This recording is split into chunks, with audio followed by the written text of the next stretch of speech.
We're live. First bill we're taking up today, and unfortunately, Senator Baruch has an engagement in some kind of a writer's series at the University of Vermont that he cannot get out of and will not be able to join us. And Senator White is on a medical excursion until 10:30, and will hopefully be joining us then. So right now it's just the three of us. And we're taking up for committee discussion and any further amendments or whatever the committee wants to do with H 837, life estates deeds. And by the way, I want to mention that H 963, for whatever reason, and this is getting frustrating. I don't know if the rules committee met this morning. We did. But a bill obviously with sunsets and a very important bill never got approval from the rules committee, so that's why it's not on the calendar. Well, it can be, Dick. We met and we agreed to let it go. Oh, Go thank through. you. Good. Yeah. Well, thank you. So, well, that's what happened. Eric wrote me last night and said he couldn't find it on the calendar, and Right. and then I found out that it was actually the rules committee hadn't approved it. So I doubt they've approved this bill either.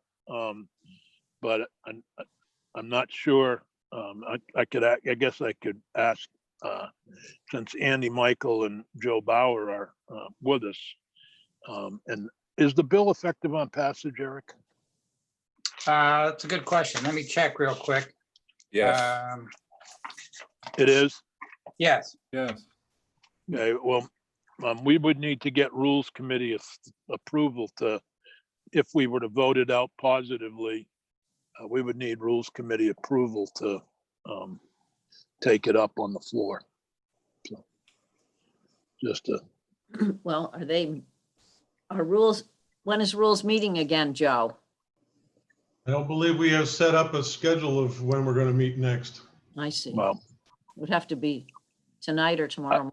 yeah, I could actually see this as being a COVID related Yeah. bill. A lot of people are thinking about their estates and what they're going to do and wills and other things. So anyway, we did receive, Peggy forwarded her to everybody, an email from Mr. Attorney Pratt, Bob Pratt, who withdrew his objection, even though it was evidently an objection because he had approved the first draft, and then there was a change in that section 655B that he was concerned about. So any comments on that, or any? We can vote the bill out 302. It's fine with me. So with Attorney Pratt's objection gone, we don't have any objections on the record to it. No, we don't have any objections on the record, and I believe that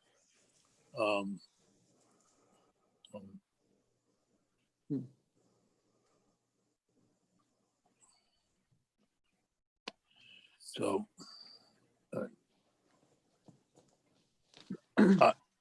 I would move that we approve H 837 as it came to us from the other body.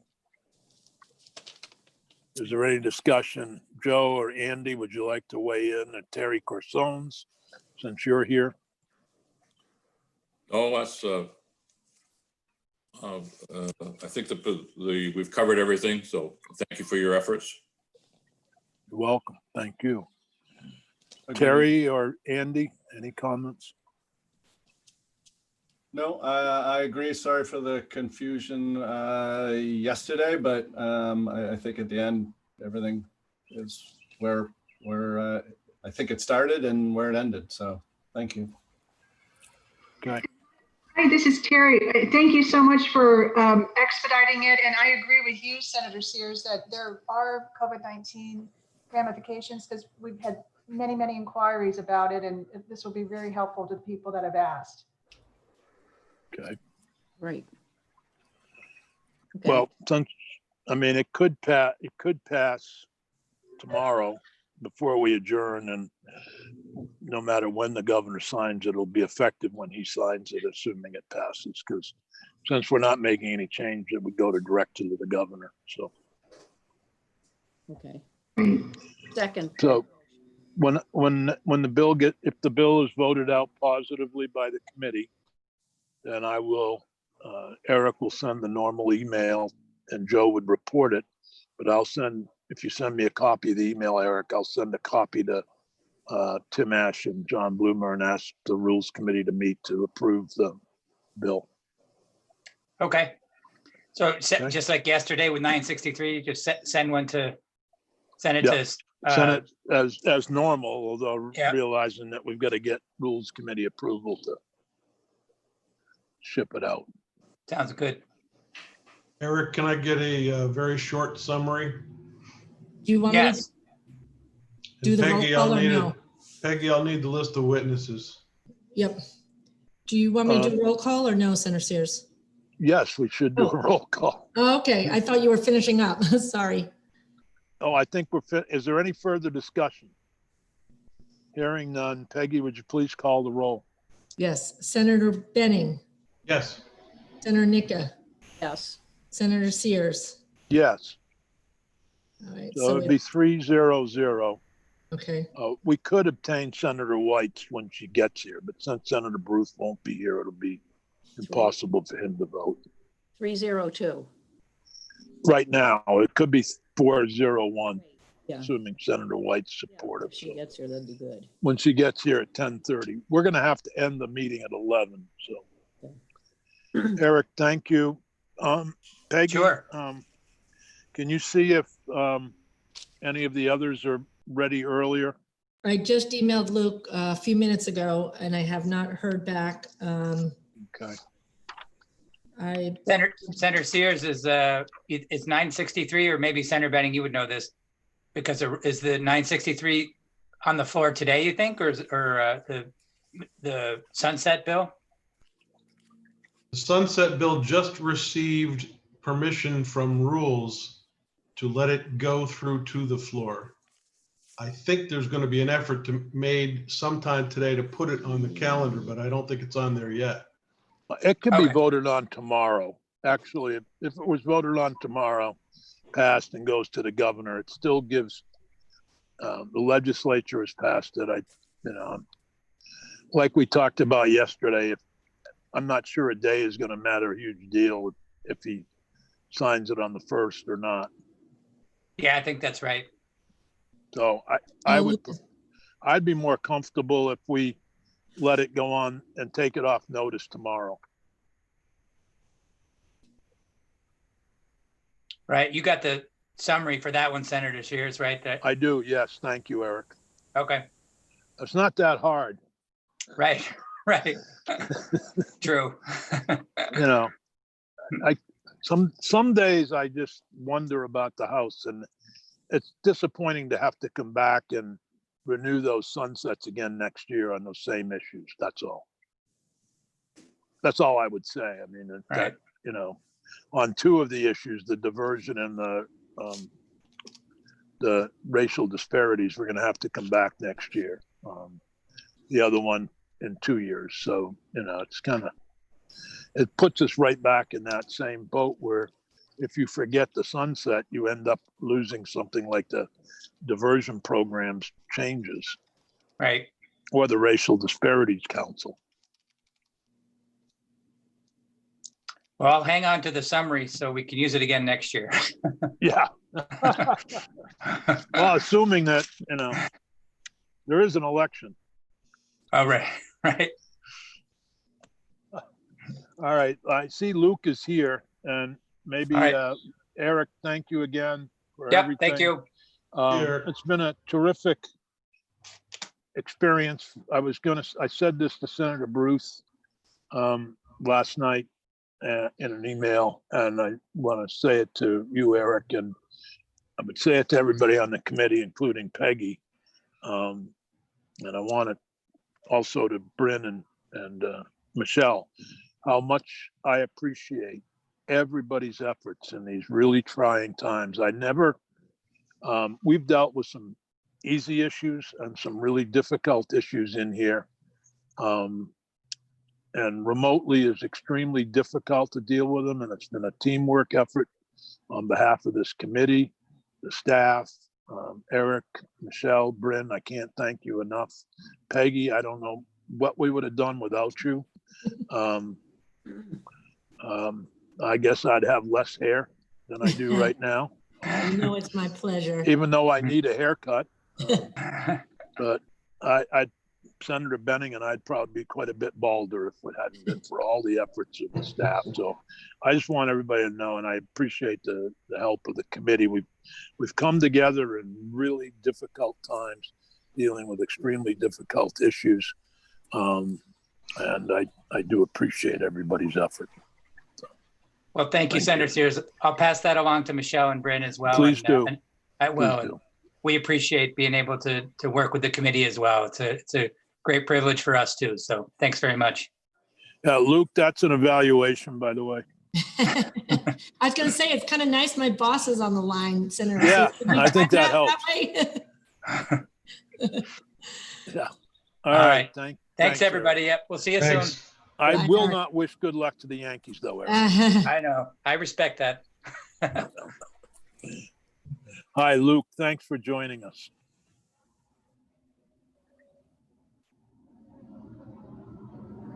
Hi, how are you? We're doing fine. We're getting there. Good. Sorry about the slight delay there. No, that's Um, okay. And I do hope you heard my comments about our staff and the terrific job they do. Yes, I share your incredibly high opinion about everyone you mentioned. So Yeah, I hear you. And I can't imagine any more difficult circumstances to work under.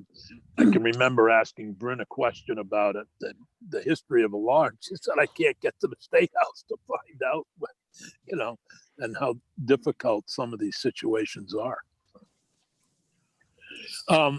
We do not have possession of the bill, but I thought I would guess that somebody is going to say, has Judiciary looked at the Global Warming Solutions Act in terms of the changes in the cause of action piece? And so I thought that if somebody were to ask, that we should at least have discussed it in committee, and that's why I've asked. And I appreciate your being here, Luke. It is an unusual, I think, but maybe not. And that, I guess we could turn it over to you to kind of explain what the cause of action does or doesn't do. Can I ask? Certainly. Yeah, can I ask Senator Alice. With regard to the cause of action, I'm trying to figure out, is this with regard to the citizens' right of action or Well, it starts out saying 10 V.S.A. 594 cause of action, any person may commence an action And based Senator, upon the failure. and Senator Nick, I'm going to walk through that language and explain it to you. Okay, perfect. And just let me say, there's a lot of misinformation out there about this language. So what I'm going to try to do is run through the language for you, explain it, of course, answer your questions, but also talk about current remedies under current law. And Great. then what's similar to or different from what's in the bill. So a lot to talk about. I'll try to move through quickly. And if there's any questions, please just stop me and ask. Peggy, have you made me a co-host? Yes. Great. So I'm going to share a PowerPoint with you. The PowerPoint has the language from that section of the bill in it. So you don't need to try to look at the bill online or jump back and forth. What I would suggest you do is just follow along in the PowerPoint. Please interrupt with any questions. But if you do that, I'll be able to show you the language and we'll walk through it and I'll answer your questions as best I can.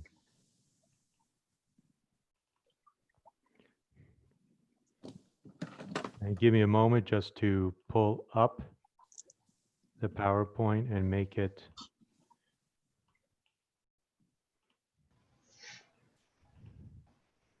I'm just having some difficulty trying to make it so you can actually see it. So just bear with me, please.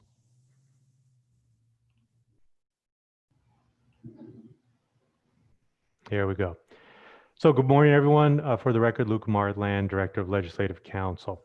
So I'm only going to talk in detail about the cause of action section, but I want to first explain to you how the bill as a whole works and how this part of it works. So what the bill does is establishes mandatory greenhouse gas reduction requirements in statute for 3 time periods. Then it creates the Vermont Climate Council, and the Vermont Climate Council develops the Vermont Climate Action Plan.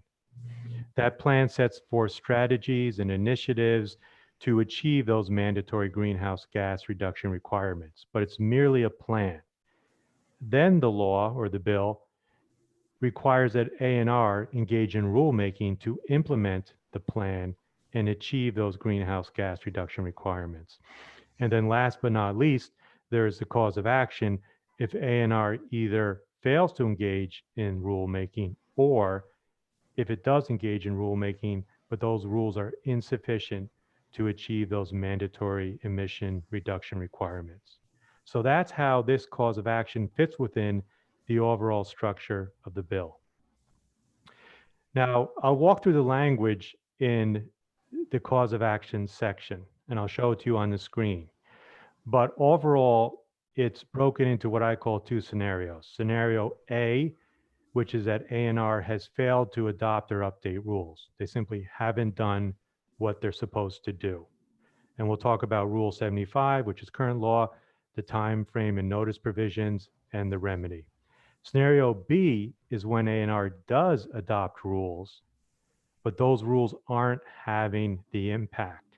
They're not reducing greenhouse gas emissions sufficiently to meet those mandatory reduction requirements. And we'll talk about the time frame and notice, and also the remedy provisions. Then there's 2 other subsections of this section. One concerns awarding costs and fees, and the other simply is boilerplate that states that this cause of action does not change or limit any other existing remedy under law, and we'll talk about those remedies. So now I'm going to jump into the actual language of the section, show it to you, and discuss it with you. But before I do that, are there any questions? So I'd mentioned scenario A, or subsection A of 594. And this states that any person, and person is defined broadly, it could be a natural born person, an individual, it could be an organization or a legal entity, may commence an action based upon the failure of the Secretary of Natural Resources to adopt or update rules pursuant to the deadlines set forth in another section of the bill. So that's when A&R has failed to engage in rulemaking. Number So, 1. Luke, may I ask you a question Sure. there? Any person, that could be somebody from Connecticut, somebody from Belgium. I don't think so. A person is not defined in this bill, which means the general definition of person, which is set forth in 1 V.S.A. 128, would be followed, and that does include natural persons, corporations, legal entities, etc.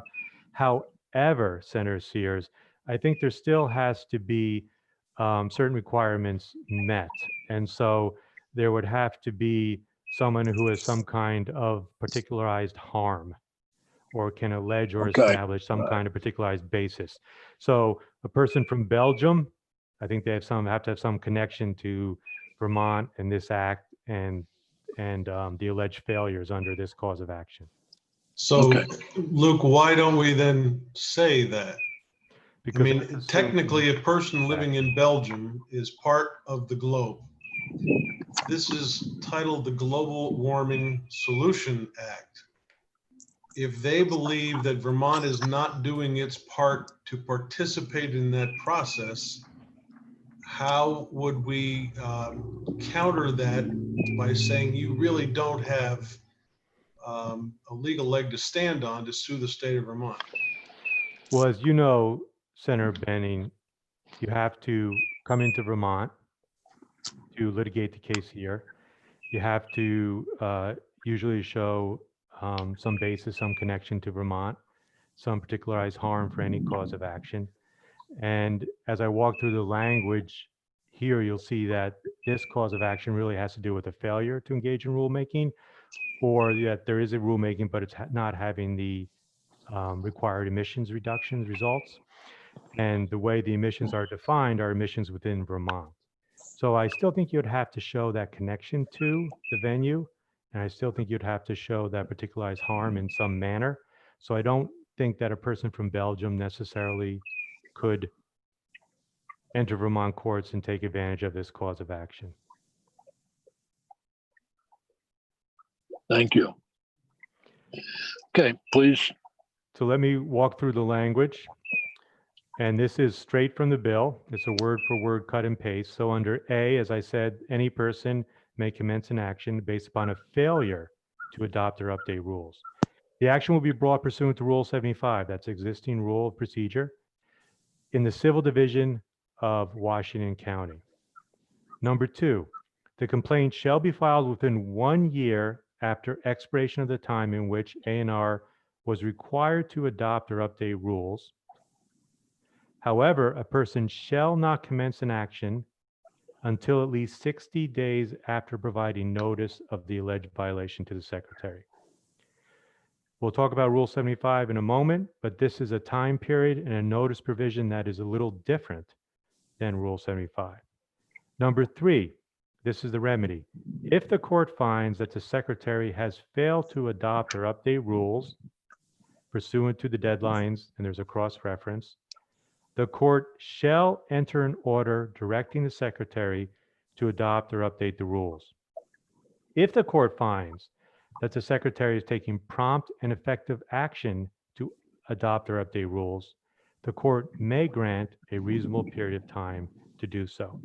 So the remedy is not damages. The remedy is to order A&R to engage in rulemaking. However, if the court finds that the Secretary is taking prompt action to do so, to fulfill that responsibility, the court can grant a reasonable period of time to do so. So this is what I call scenario A. Are there any questions about that?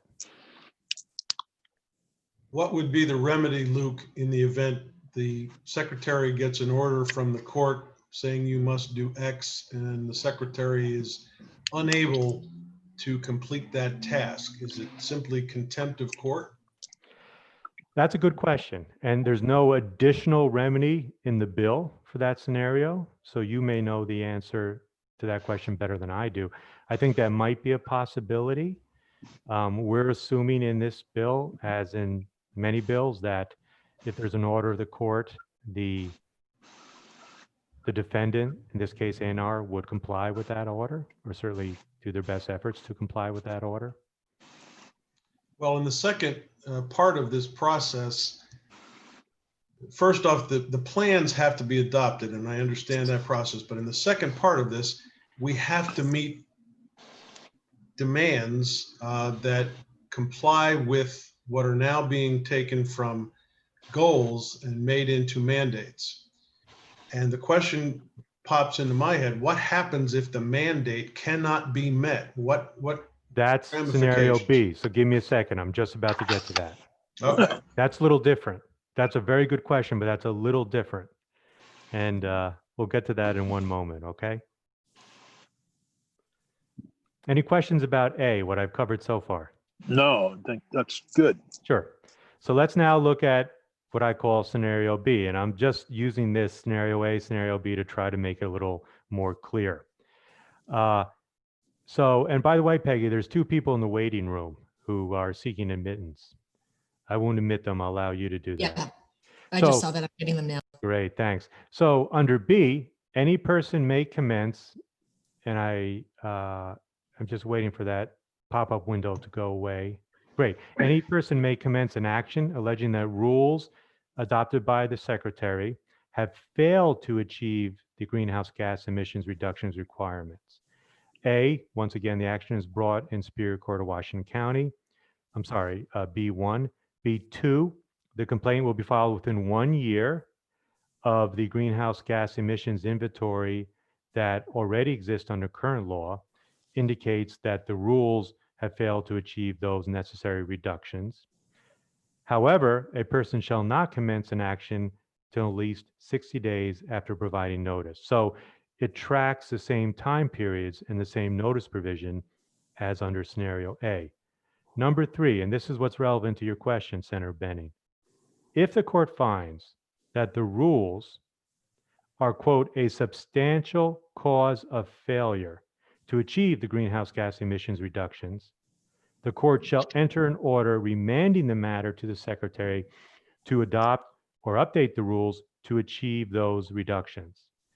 If the court finds that the secretary is taking prompt and effective action to comply, the court may grant the secretary a reasonable period of time to do so. And this came up in Senate appropriation. So let's play with a couple of hypotheticals. If A&R adopts the rules, they're making a good faith effort to achieve those emissions reductions requirements, but something happens that makes that impossible. The federal government does something that just, I don't know what, I can't think of a great example, but makes it impossible to meet those reductions. The court would have to find that the shortfalls in the rules themselves were, quote, a substantial cause of failure to achieve those reductions. If it's not the fault of the rules, the court may not find that. Does that help answer your question a little bit, Senator Benning? Does mine. It may, depending on what the circumstances are that are contained in the rule itself. If the Senate, if the secretary has done everything possible in a rule to meet, at least to their expectation, the mandates that have been required by 25 or 30 or 2050, the upshot is the secretary has done everything that was believed to be something that would work, but it doesn't work. The secretary now has, is stuck between a rock and a hard place with the court system. And I'm still trying to wrap my head around what happens under that circumstance. Could the secretary produce a rule, for instance, that prevents anyone from using a gas-powered vehicle or device? I don't know the answer. I'm just trying to scope this and wrap my head around it. Well, that's, so just to step back for a second, if Secretary does engage in rulemaking, good faith effort, but the federal government does something or something else happens completely out of the control of ANR or the state of Vermont that makes it impossible to achieve these emissions reductions. It could be that if a case is brought, the court would find that the rules are not a substantial cause of failure and therefore rule in favor of ANR.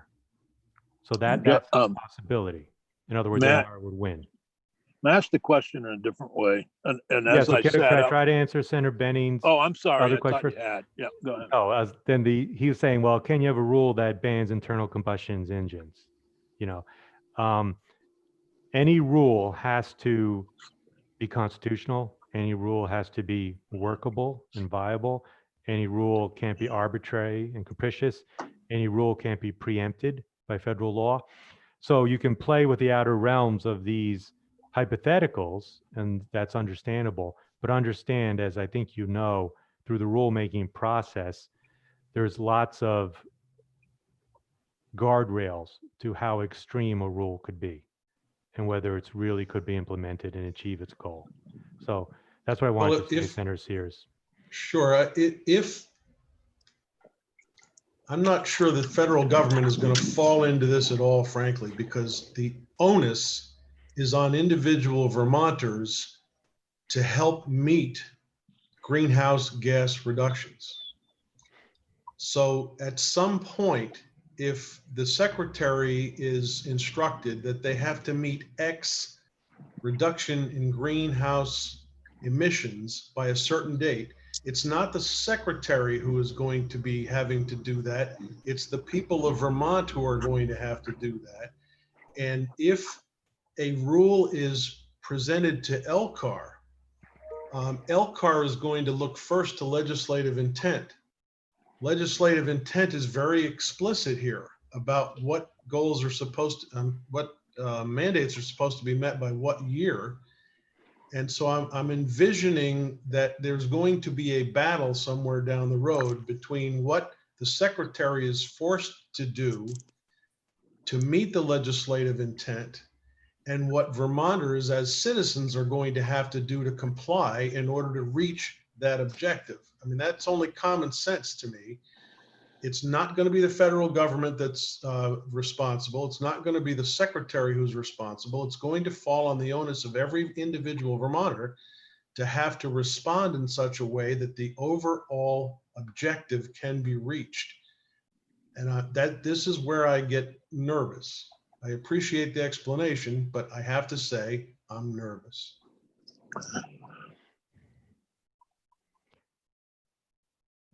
Senator Sears, did you have a Yeah, question? I or- do. Well, I don't know if it's a question or a comment, but as the wind was blowing here in my backyard, I got to thinking about acid rain and the impact it had on Vermont's forests and Vermonters. And we had little control over that. A&R could have made all the rules at once, but it couldn't control what Ohio and Pennsylvania were spewing out of their smokestacks, nor could it.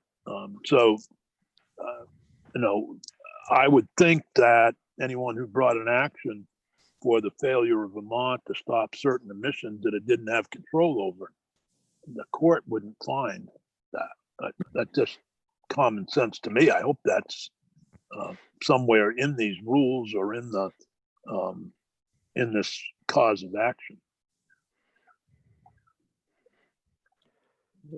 Senator Nika, did you have a question? And Senator Sears, I don't know if you want to recognize people or you want me to. It's a little hard on the I Zoom. can't see anybody except I can see Senator Benning, you, and Senator Nick, and that's it. So if you want to recognize people Okay. who want to. Sure.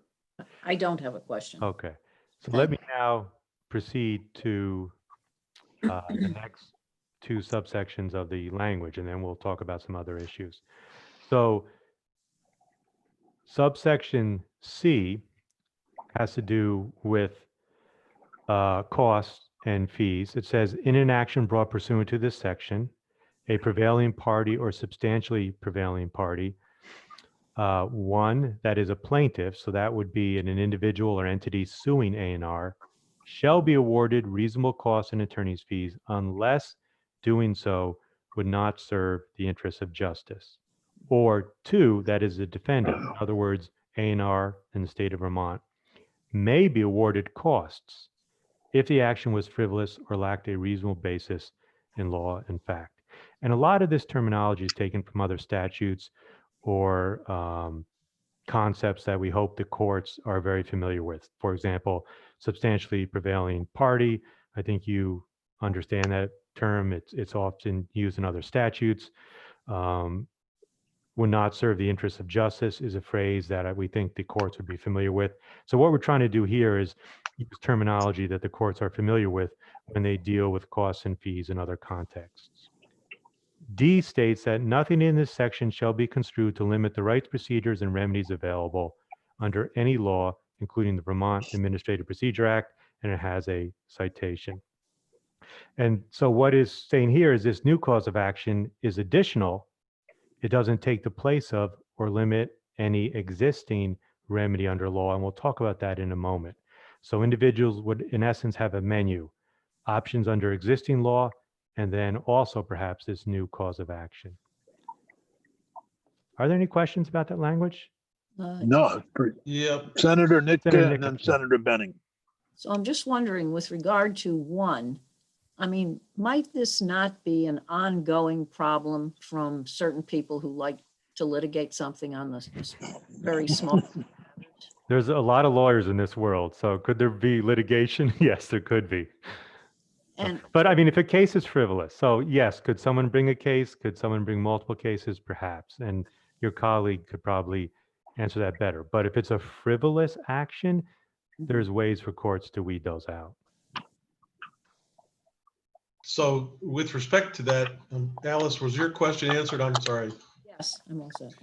With respect to that, Luke, I had a conversation this morning with the secretary and I asked, is there a device currently in existence which measures greenhouse gas emissions within the geographical confines of the state of Vermont? The answer was no, they use a modeling system.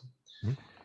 If an entity has a modeling system of its own and comes to the conclusion that greenhouse gas emissions objectives are not being met and brings suit as a result, even though the secretary's model says something different, that would not necessarily be a frivolous cause of action, would it?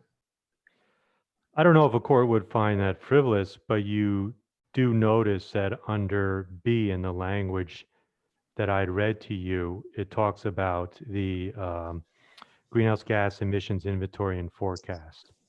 And I said that's the inventory under existing law. So what you're pegging it to, the model of emissions in Vermont, and you are correct, there's no device that magically monitors all greenhouse gases in Vermont. It is a modeling process based on various data points. But the language in this section pegs it to the inventory and forecast that is based on A&R's model. So that's the baseline. It pegs it Okay. to that. If someone comes into court and makes some argument that that's inherently flawed and there should be some other model, I don't know if the court would consider that or not. That's hard for me to Okay. say. Section 2, I do have a question about that. The word defendant is all encompassing, but the cause of action is specifically targeted at the secretary. Is there a reason or is there a possibility of some other defendant appearing in something like this, or is it merely supposed to be targeted to the secretary? It's targeted to the secretary. So is there a reason why we use the word defendant here as opposed to saying the secretary may be awarded reasonable cause? I think you could say secretary. I had assumed that A&R would be represented by the AG's office, so it might be, state of Vermont might be the defendant under the pleadings. I don't know, but it's really the A&R. We're not thinking that there's some outside non-A&R, non-state of the Vermont entity that's a defendant. I simply use plaintiff and defendant to try to model it on other statutes and try to make it as clear as possible. I just didn't But know whether there was another anticipated possible defendant out there that we weren't talking about. Not that I can think of. I see that the AG's office is on and they're going to testify after me. You should definitely ask them the same question, but I read that as A&R in essence. Okay. Okay. That finished, Joe or Luke? I have a question about if the secretary or the defendant is sued, other than court cost, reasonable lawyers' fees, etc., there's no monetary damages to the state. There's that's correct. There's no damages under this cause of action. You are correct. Okay. So they wouldn't receive $1 million because the agency refused to, or didn't, or failed to, the court found the agency failed to update the rules. Well, What would be the consequence if the court found the agency failed to update the rules? Would there be a order to, the one I think of is Lake Champlain, our lakes, mainly Lake Champlain, and the cleanup and the order from the courts to clean up. Would there be that kind of order? Could that? well, so I guess under this talking clause, from an appropriations as well as a judiciary standpoint, would this create a situation where instead of educating kids, the court would say, you've got to put resources to this particular effort? under this cause of action, this language in this bill, there are no damages. No, for example, punitive damages. There's costs and fees. Whether costs and fees could add up to $1 million in some cases, I don't know. Yeah. But there's no damages. Okay. There might be a cause of action under existing law or a different theory that someone could bring I think Lake Champlain had to do with federal law and was a very different type of situation. But Okay. could someone bring a case that alleges other grounds that might result in damages? Perhaps. But under this bill, there's no ability in this cause of action in this bill to impose damages. Did that Okay. answer your question? Yes. Great. So we reviewed the language in the bill. So that's all the language about the cause of action established in the bill. What I want to do is briefly review existing law. So separate from what's in the bill, under existing law, there's an action pursuant to Rule 75, which I think you're aware of. And there's also an action pursuant to 3 V.S.A. 807, which is part of the Vermont Administrative Procedure Act, seeking a declaratory judgment on a rule. So this is existing law. And I want to go through them quickly and then talk about what's similar or different compared to what's in the bill. So let's begin by looking at Rule 75. And what Rule 75 did is it, in essence, combined and took the place of a number of previously common law writs, including the writ of mandamus, which is a common law writ to require a state official or state entity to undertake an action it's required to do. So this would be scenario A, where A&R is not engaging in rulemaking. This is a cut and paste of some of the language from Rule 75. I'm not going to read through all of it. It's not all the language, but what it indicates, and I've highlighted some of the more important parts, is that an action or failure to act by an agency can be litigated pursuant to Rule 75. And you'll see under B, there's language about what the complaint is supposed to include and the demand for relief. Under C, there's time limits, which is a little different than what's in the bill. So it basically says if there's no time limit specified by another statute, complaint must be filed within 30 days or within 6 months after expiration of the time in which an action should have occurred. Then there's language under D about the hearing and judgment, and under E, appeal. Are there any questions about Rule 75? So this would be most relevant to scenario A, where A&R is not engaging in rulemaking. Nope.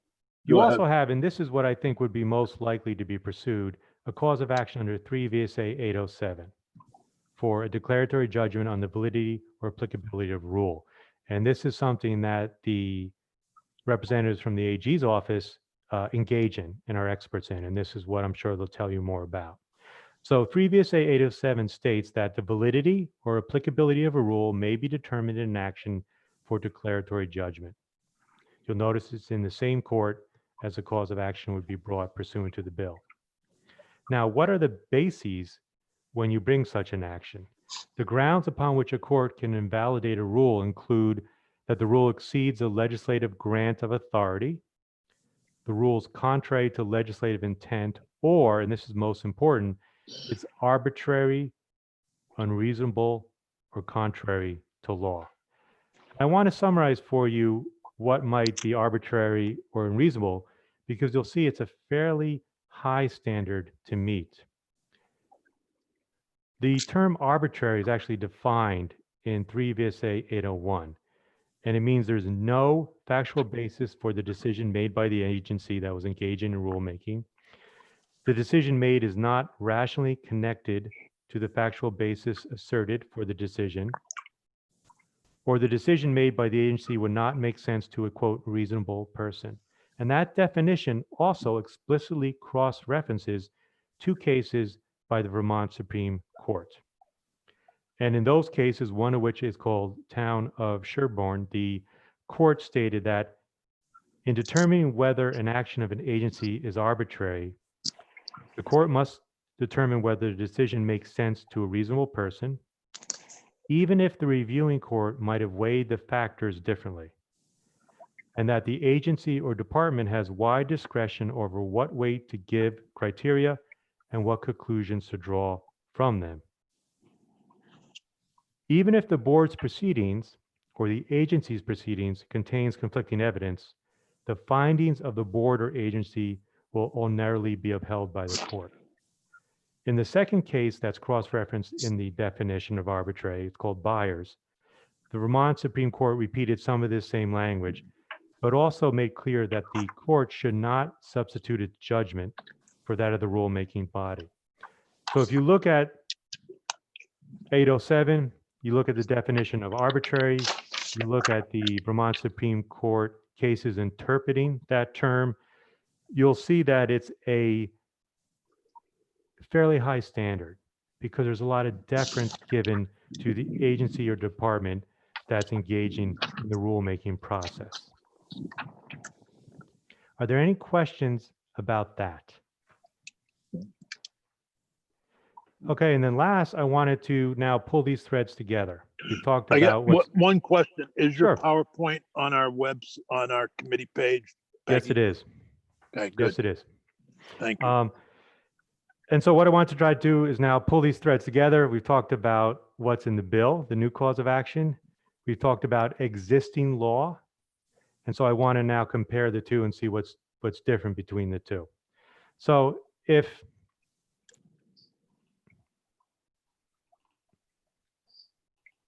so you'll see under scenario A in the bill, section 594A, it expressly refers to Rule 75. The time in which to bring the action under Rule 75 is 30 days or 6 months. Under the bill, it's 1 year.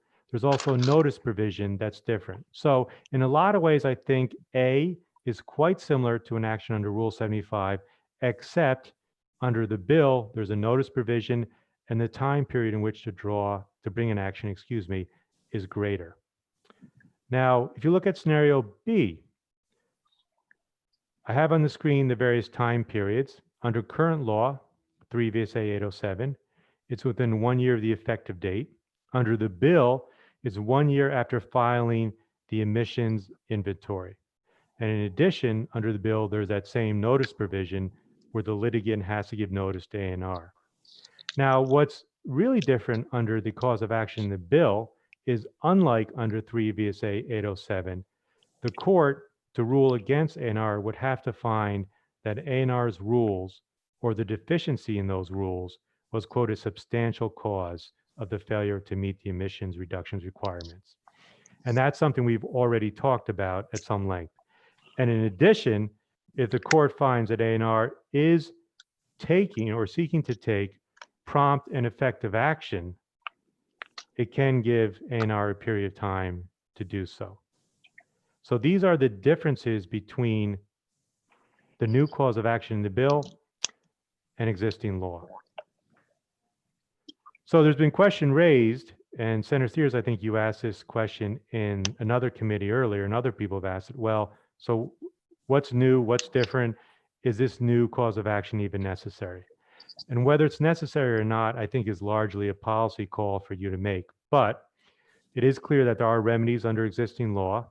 I think under any cause of action, whether it's under the bill or under Rule 75 or under the Administrative Procedure Act, you still have to establish standing and particularized harm. And that's what we talked about a few minutes ago. However, adding this language to the bill certainly provides certainty that there is a cause of action to enforce the greenhouse gas reduction requirements. So it does make that very clear. And I think under B, under the bill, it is a little different than what you might find under a cause of action under the Administrative Procedure Act. So there is, I think it does add a little bit, it is a little bit different. Under D in the bill, as I summarized earlier, nothing is taken away. And so what you really have is you have a menu. You might have Rule 75 if it applies. You have the Administrative Procedure Act if it applies. You might have another cause of action if it's applicable. And then you have this new cause of action set forth in the bill. So a litigant would have a potential range of options. And that indeed might be, as often in cases, there might be multiple alternative pleadings under the different causes of action. So I tried to go quickly because I know you have a bunch of witnesses. Yep. But are Well, there any questions or anything you want me to talk No, about in more depth? I think, you've done a great job of helping me to understand at least what, in terms of the cause of action, there's, and that's my, that's Judiciary's only focus here. I know there are a number of other questions about the bill and necessity of it, but our committee really should be focused on that, and I really appreciate it. Very helpful. Sure. I wonder if I see Rob McDougall and Laura Murphy, I believe, are here from the Attorney General's office, and either you could talk together or separately, or any comments you have from the Attorney General, whether the Attorney General's office supports, opposes, or is neutral. Sure. Thank you, Senator, and thank you. to Thanks, the Rob. committee. Yep. Good to for see you. having- My gosh, PFOA goes away, and you know. Yeah. Well, it doesn't go away. I'm Yeah, I was sorry. gonna say, It right. does not go away. Yeah. The remedies have, and I was just driving over the holes in my road from the final lines extension. So it's a pretty good feeling, even though it's bumpy. Yep. No, it's nice to see you again too, Senator. And the PFOA case has a long way to go in the Yeah. Superior Court, but I'm glad to hear that the Yep. work is ongoing down there. Yep. The Attorney General, we thank you for having us in, and thank you to the committee for letting us speak on this bill. The Attorney General supports this bill and the policies behind it. We're in a place right now where we can no longer rely on the federal government to act on climate. Vermont has fallen behind its neighboring states in achieving its emission reduction goals. The climate crisis is real, and the time for Vermont to be an environmental leader is now. So from a policy standpoint, we support the bill, and I understand that the committee is asking us to speak about the causes of action section. And so Luke just did a great walkthrough, obviously, of the causes of action section, and there's not a whole lot to add to that. But Laura and I are happy to offer a few thoughts today. The cause of action section obviously has new causes of action, and also recognizes a third that's existing in law. So as Luke said, the first one is that the agency fails to act. If the agency fails to adopt the rule in a timely fashion, someone can bring a case under Rule 75 to require that the agency write the rule. That one is probably the simpler of the two that are new in the bill. And that's really a kind of either you didn't or you didn't. And so to the extent that there's concerns about plaintiffs recovering attorneys' fees and costs, that'd be a very small, I think, attorneys' fees and cost concern, because it's really a black or white. Did the agency meet the deadline or did it not meet the deadline? The second cause of action is a little more, it's complicated. The second cause of action has where if the rules adopted didn't meet the greenhouse gas emission requirements. And so in that circumstance, the case is brought within a year of the rule taking effect or within a year of the Vermont greenhouse gas emissions inventory being published. In that case, you really are getting at in court a question of did the rule achieve its goals or not? And so that's where you may have competing experts, you may have a lot more litigation, deposition, discovery, that sort of thing to put the science into court to show whether the rule worked or not. So that one, potentially there's some more exposure to fees and costs there on the state's part. But Attorney General Donovan believes that the citizens of Vermont should have the right to pursue legal remedies when the state fails to meet its statutory obligations. To him, it's a government accountability. The climate crisis is happening, it's real, it's a legitimate concern. And so the risks and concerns about attorneys' fees and costs being paid are trumped by the idea that Vermont has to act on the climate. So that second one, just to be very clear, that's where the exposure to fees and costs is a little more significant. And then the third cause of action is not a new one, but it just in the cause of action section recognizes that anyone can still bring an APA rulemaking challenge as you can in existing law. So, like any agency that publishes a rule, if someone wants to challenge the rulemaking process that happened, you can still do that. And so that's the third one. There's no attorney's fees or costs associated with that in this bill. So that is a quick overview of the 3 causes of action that are there, 2 new, 1 existing. I'll just note that in the subsection C about the fees, I think in C2, it says the state, if the defendant, if the case is, let me just get the language here. If in an action brought pursuant to the section, a prevailing party or substantially prevailing party, that is the defendant, may be awarded reasonable costs if the action was frivolous or lacked a reasonable basis in law or fact.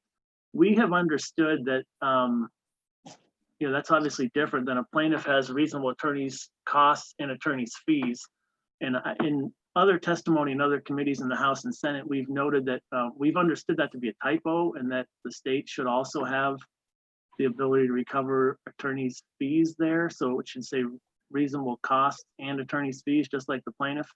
It has not worked its way into the bill yet, but we've flagged that in every committee we've been in. So that's just one thing I'll point out. And unless Laura has something to add, we're happy to answer any questions. Well, I would ask Luke if there's a reason why that hasn't made it in.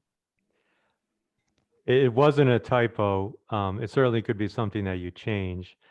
But the theory behind it was that the defendant, A&R, would be defended by the AG's office. AAG's salaries are already being paid by the state, so we wrote it that there might be costs that could be recoverable, but it wouldn't be that you're recovering the fees, which might be more to AAG's salaries. I don't know if that's So accurate. You guys can correct me, but I that's guess why it was phrased no. that way. Well, that does bring up an interesting question, though. The Attorney General Donovan, Attorney General Donovan is on the record. You just said that, supporting this bill. But Attorney General Donovan would be defending the state. Is that a problem? No, we obviously we defend the state all the time, every day, and I think that we are expecting. Well, hopefully you're defending the state when you believe in what you're doing. No, and so we we absolutely would expect to defend the state if a case was brought here, and we expect that the agency would do the proper rulemaking to meet the goals, and we would be ready to go into court to defend the actions that they took to meet the climate plan goals, the rulemaking, and so. We have there's no concerns for us about defending the state once the rulemaking has occurred. And so I only flagged that attorney's fees and cost piece because, it seems like we should have the same ability to recover attorney's fees when a frivolous or unreasonable lawsuit was filed. But I guess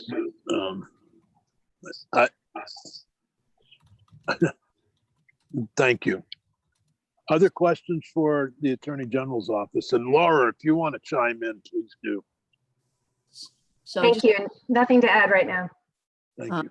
Just would like to say, I think we ought to put in, if we aren't putting in the attorney's fees to the state, I see why, according to Rob, but let's put an amendment in that the state could get their costs. If it's a frivolous lawsuit, the state has to hire all kinds of scientists to testify. Are you requesting an amendment be drafted by Luke? Yes. we have costs in there now, to be clear. Right now, the state can recover reasonable costs if the action was frivolous or lacked a reasonable basis in law. So we have costs now. It just was to parallel the plaintiffs. We thought it made sense to add attorney's fees, but. So Senator Nika, Okay. be glad to do an amendment for you or the committee. I think I just explained the reason why we didn't include Yes. fees, and that was a salary issue. Right. But But I'd if be you'd glad like to do an it. amendment, Senator Nicker, I'd be happy to go number 2 in your list of amendments since N is before S. Okay. Luke, so just can I follow up with Luke? So Luke, do you think that costs are included there already? Maybe I misunderstood Rob, that we couldn't. So right now, a plaintiff, that's the people suing A&R, Yeah. can get costs and attorney's fees. Yes. Right now, the defendant, state of Vermont, AG's office, will only be able to get costs. So that would be the cost of hiring the scientists. That would be the cost of running some data analysis, that, et cetera. Okay, You so can't it's, get reimbursed for that. The reason why we did not include fees, and correct me if I'm wrong, please, the AGs on the video call, correct me if I'm wrong. What we thought is fees is more your salary, the attorney's fees. And since AAGs are paid by the state and their salary is already being paid, we didn't add recovering that also. That was why we wrote it that way. Could be wrong. You tell me. Senator, Wouldn't that Sen- normally be interpreted as a court filing fee? yeah. I'm just telling you why we wrote it that way, our logic. There might be something you I want to think- change. But I'm just explaining why we phrased it that way. okay, let's, Senator Nitka, you still have the floor. So as I understand it, Luke, we don't need the amendment because the state could already, the agency could already recover costs in a frivolous lawsuit, not the attorney's fees, but they could recover the costs for scientists, et cetera, that they bring in to testify. Okay. So whether you need it or Alright. not, that's a judgment call. Make no comment. Yes, you basically summarized What is there? what I was trying to explain. Right, but Yeah. they could not, but Rob has wanted to make specific, I guess, the Attorney General, I'm gonna say the Attorney General wants to make it specific that attorney's fees would be recoverable. Is that correct? Right, but we have raised that in every committee we've been in, that we think it should be Thank you. costs and fees. Senator White, who's late to the Do- subject, and thank you very much for coming. Thank you, and I am sorry, I apologize, and I won't comment on anything else except to ask this question on this particular issue. Do we normally allow, allow the attorney's fees to be recaptured, to be repaid in any kind of other suit? Say we file a suit against a pharmaceutical company, do we allow your salaries to be recovered? And if we don't, then why would we hear? And if we do in other cases, why would we not hear? Laura, do you know the answer to that one? I don't, we looked at this issue.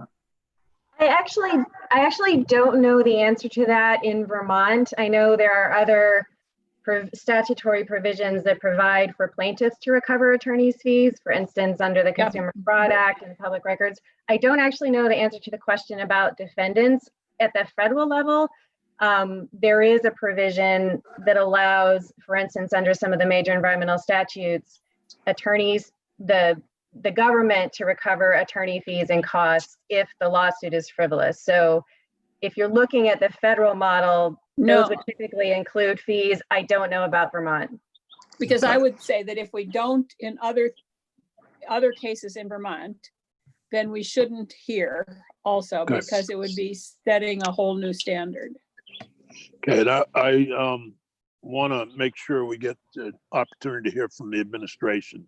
So, Joe, question, comment?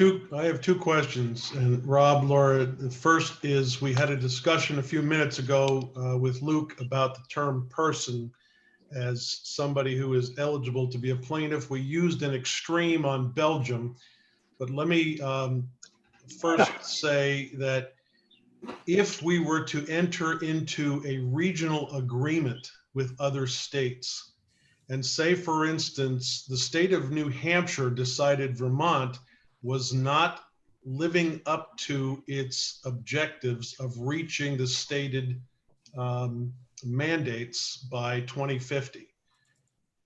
Isn't the term any person giving someone within that regional complex the ability to step in as a plaintiff? So, Senator, your question gets to standing. So it does say any person, but a plaintiff still has to demonstrate standing before the court would have jurisdiction to hear the case. And so the test for standing is a fairly high bar for a plaintiff. A plaintiff has to demonstrate basically three things. First, that they have suffered a concrete injury that is actual or imminent. Second, that the injury is fairly traceable to the state's failure to comply with H 688. And third, that the court has the power to remedy the injury. So any person has to meet the standing test. And so I'm not sure in your example if the court would find standing or not, frankly. And Laura might have something to add to that, but that's my understanding, is that standing is a pretty high bar in this instance, whether, even though it says any person. Well, in the scenario that I gave of someone who is within the geographical entity that is now a regional compact, and Vermont is perceived as not doing its part, it's a pretty simple question. Do you think that somebody from New Hampshire or one of the other compact states has standing under the scenario that you've just laid out for standing purposes? So I think that gets to the second prong of that test, whether the injury is fairly traceable to the Vermont's failure to comply with this bill. And so I don't know in a regional context if you can zero out the state of Vermont from that region and say Vermont is the reason why this injury has happened. And the failure to meet the plan is the reason for that. So I think as you get to a bigger pool, it's harder to trace something individually to one state. And so I don't know if standing could be met in the example you gave, Senator. Let me ask it an easier way. Excuse Is me, it possible that they could Senator actually Nichols, have could you standing? take over for a minute? I've got something I've got to do. Yeah. So let me ask it a different way. Is it possible that they could have standing? They'd have to show that their injury is traceable to the state of Vermont's failure, and I'm not sure they could. I personally don't. I'm not sure they could in that example. Okay. The reason I'm bringing this up is I have a local issue right now with Act 250. Kingdom Trails in the Northeast Kingdom is essentially being challenged by somebody from Brattleboro asking for a jurisdictional opinion on Act 250. And right now, the way things stand, that person down in Brattleboro is deemed to have standing to make that argument. And the problem that I see down the road is if we have a geographical area, a compact, if you will, on trying to reduce greenhouse gas emissions, and the objectives for Vermont are not being met, can someone from the other states in that compact have standing to ask the Vermont courts to enforce the expected objectives? And I don't know why it's seemingly a difficult answer. I'm not sure why, but it seems to me common sense would say they have met those three steps to obtain standing. And if I'm wrong, I'd love to know why. Okay. I would just offer, in addition to what Rob said, I think it may not really matter whether the state is part of a compact or not. The question, I think, would be, does the person, whether it's a state or an actual person or some other entity, have an injury that is caused by Vermont's failure to mitigate climate change? And so the injury would need to be tied to the actual lack of reductions in emissions that has been caused by Vermont's failure. And so being able, one may be able to allege that in a complaint. Being able to prove that, I think, gets a little more complicated, but really the injury should be tied to whatever Vermont's failure is in terms of emission reductions. And that could be someone, it's not necessarily a state who's part of a compact, but anyone who's really suffering from this failure. Jeanette, are you finished, Joe? This could go on. Can I It could go on I for would hours, follow I up on know, that. and I don't want to do that. Okay, so I just wanted to follow up on that, but weren't we very clear that a lot of the degradation of our forests and our air was due to Ohio's emissions? And didn't we? So I don't think that was very hard to prove. And so I understand Joe's concern here, is I think that might not be very hard to prove. And if a person from Brattleboro is claiming injury from a Northeast Kingdom Trails thing, then, I mean, I don't know, but we did seem to blame Ohio for all of the degradation of Camel's Hump. Yes, and Jeanette and I are exposing our age at the moment because we're part of that generation that fought acid rain floating across the skies. And Vermont was being harmed by that. And I don't see that this is altogether a different scenario. Okay. To go back to the issue of, oh, Luke, there you are. Yes, go ahead, Luke, speak. Thank you. It's just to add into what the AG's office was saying. So in this cause of action, the requirements of standing, of showing the particularized harm, all the other elements, is no different than under current law, any cause of action. And even if this bill doesn't, well, if this language is taken out, but the bill goes forward under Rule 75 or under the Administrative Procedure Act, you would still have to show those same thing. And so just to build on what the AAG said, I'm often asked, well, could someone bring a lawsuit? Sure. Lots of lawsuits are brought, but if they're frivolous, hopefully they're weeded out. And in any lawsuit, you have to show the standing, you have to meet that threshold.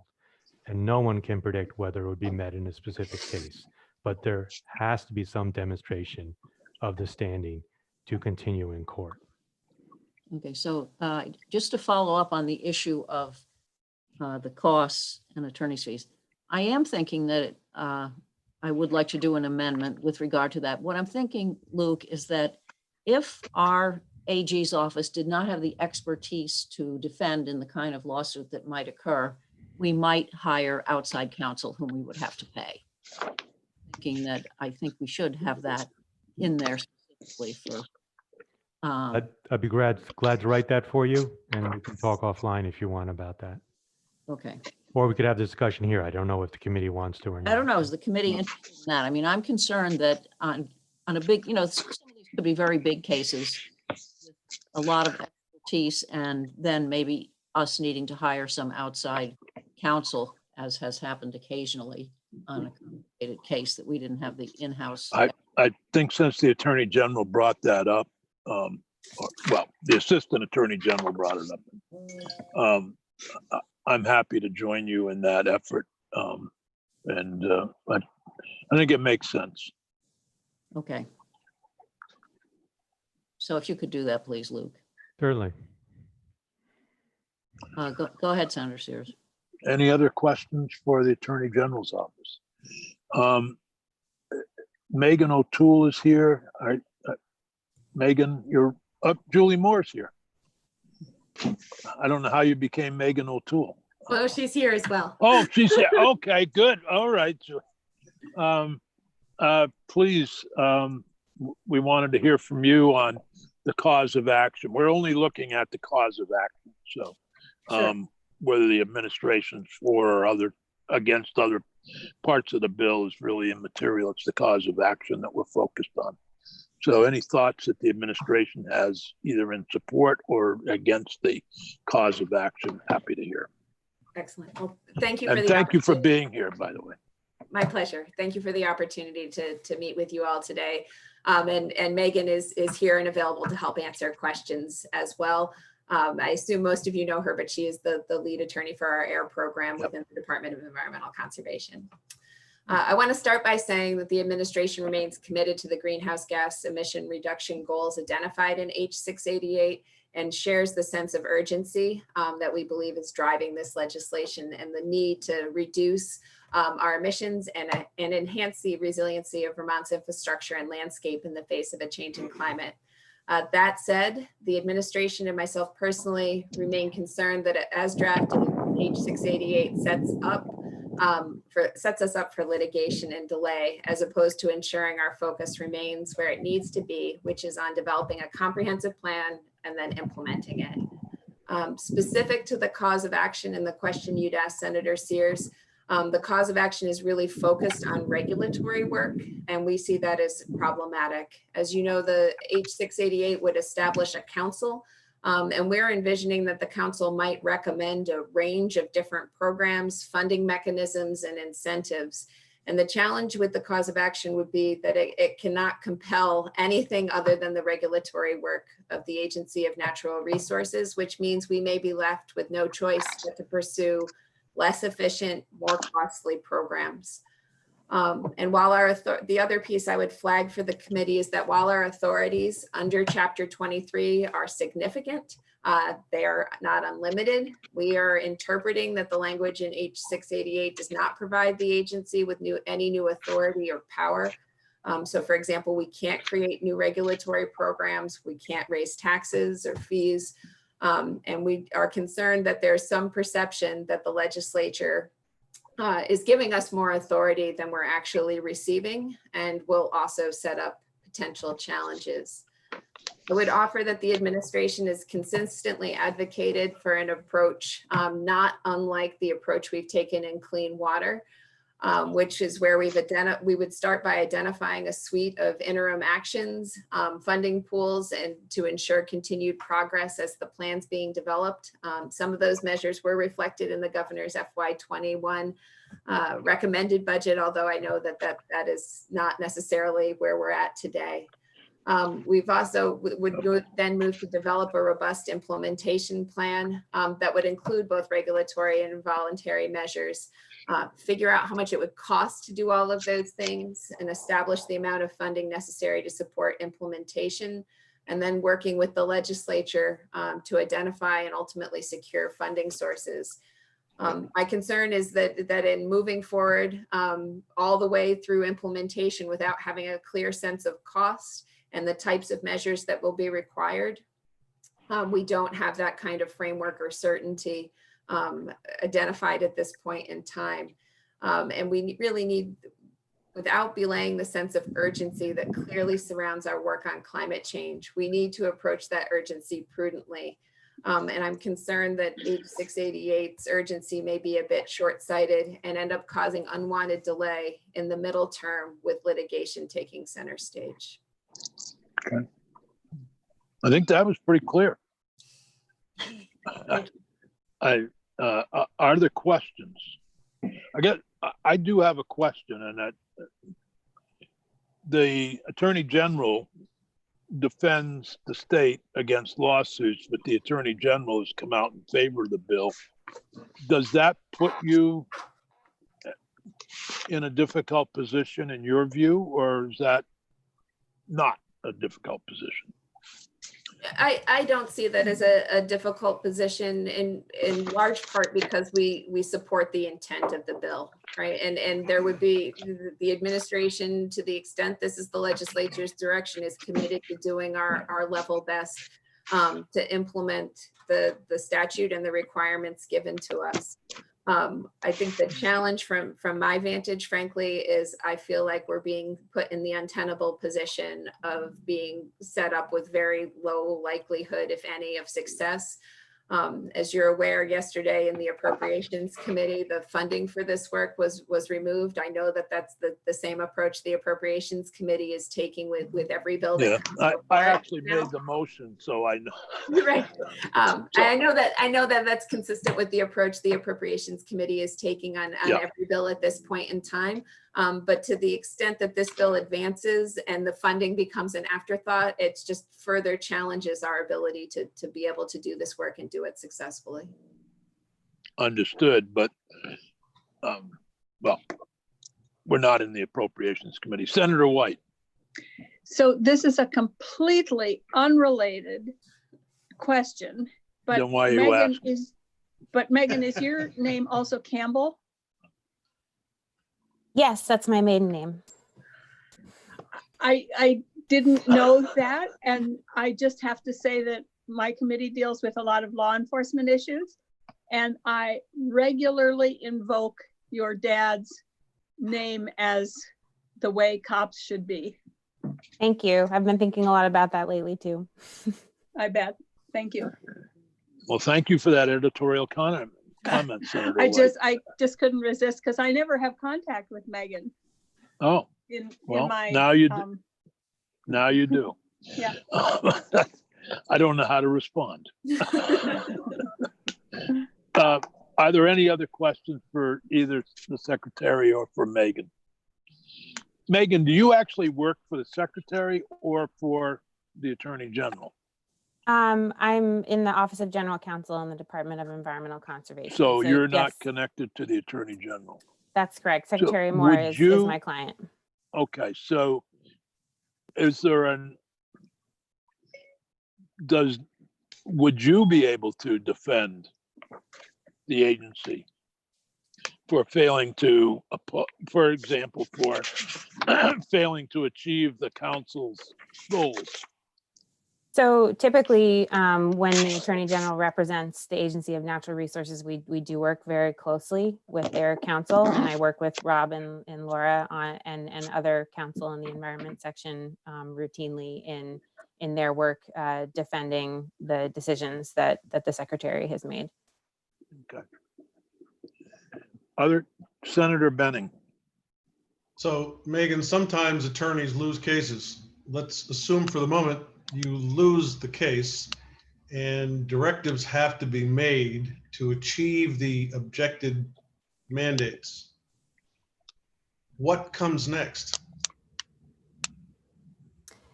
So I think it depends on the particular challenge that we're defending in the cause of action section.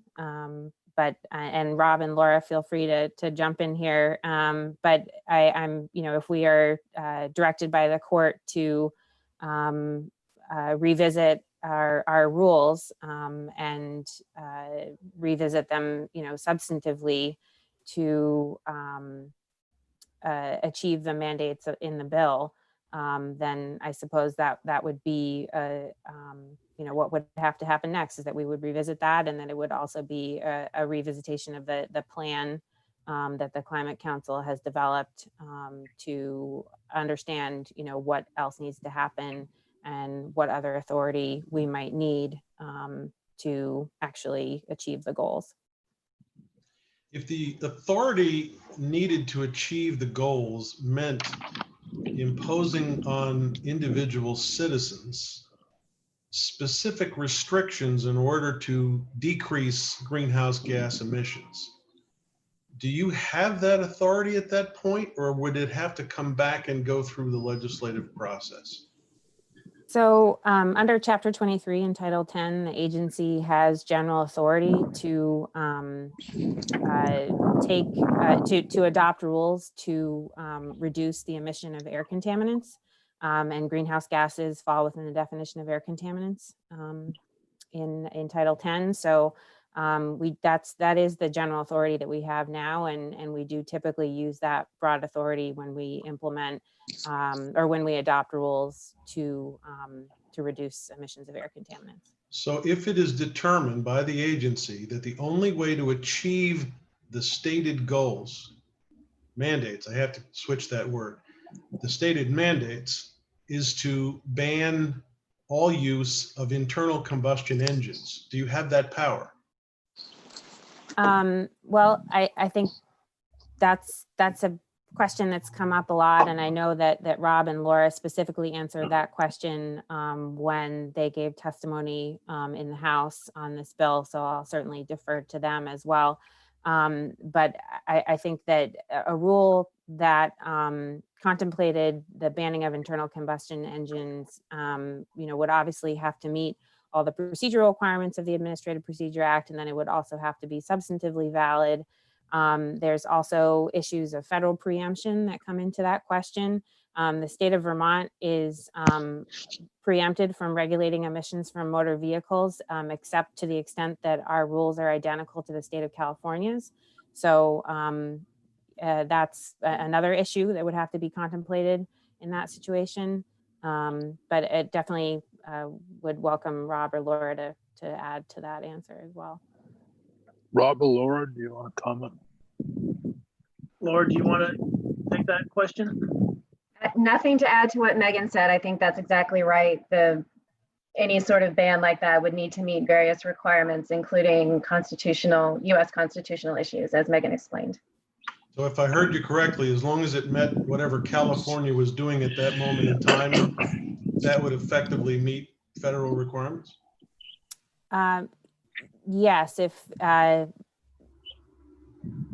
if to the extent that we're regulating motor vehicle emissions, they need to be identical to the state of California's. Okay. Other questions? Senator White, I'm going to adjourn this portion of the meeting of Senate Judiciary, and I thank all of you for joining us, as well as Luke for all the help. There will be a debate on the Senate floor, that's for sure. But Senator White, you missed my earlier comments to thanking the committee for its extraordinary work during this COVID-19 pandemic and getting some very tough bills through this committee. And I really do appreciate that. I also complimented our staff, including Peggy Delaney, for all the hard work, as well as Brian, Eric, and Michelle.